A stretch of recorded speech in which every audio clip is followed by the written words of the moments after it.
This is your morning jolt right by the pool at my housing development. Hey, I had some train troubles this morning, but for you morning jolt fans, I'm always going to leave it on the field. So I have lots of things you need to know to get your market day started right. First off, PepsiCo's CEO Indra Nooyi said she is stepping down October 3rd. She's passing the baton to Ramon Laguarta, and she will stay on as chairman until early 2019. Now, if you have covered a company like Pepsi, like I've done for the past 13 years of my life religiously, this is not a shocking decision. You've had some departures inside of Pepsi over the past year or so. You've had the stock lagging the S&P 500 since about November 2017 after some challenging quarters. And, you know, Nooyi's been there, top PepsiCo for 12 years. Now, she is, this is certainly her drop the mic moment, phenomenal leader at age 62. I can't imagine she's done with her corporate career. I would not be surprised if in the next 2 years she's leading another company. She's one of the best-in-class leaders. So, but the new CEO of Pepsi has some challenges on his plate. First up, do they refranchise their bottling operations to unlock massive profits like Coca-Cola did? I say they do, and they will probably announce that within the year. Bugs, that's what happens when you're shooting outside. And then lastly, maybe cite some layoffs at PepsiCo. And then thirdly, does the company break up?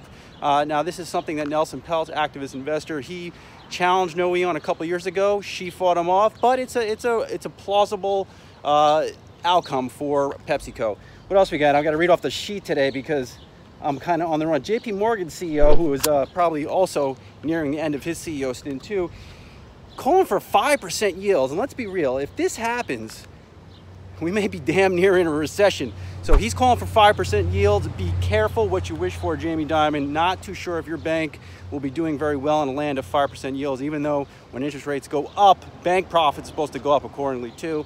But not necessarily if yields are hitting 5%, just keeping it real. And next up, Goldman Sachs, with my data dump segment, Goldman Sachs buybacks. They're saying they raised their estimate for buyback authorizations to $1 trillion for this year. Apple trillion, who cares about that? That is old news. So they're saying that August could see a big boost in stock buybacks within the market because that's when it's historically doing well.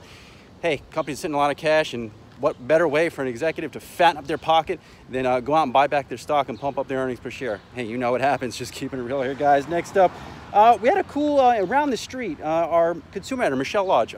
Interesting exclusive interview with Papa John's founder, John Schnatter. As no surprise, he basically takes no blame for anything that's going wrong at the company. And he sounds as if he's ready to, or he has already declared war on the company he founded.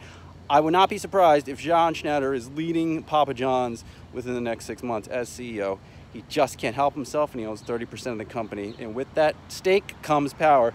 And for me, that's about it. Actually, before I let you go, check out Annie Gauss's The Tech Skeptic column, now on the street. Another phenomenal read by her. She's crushing it.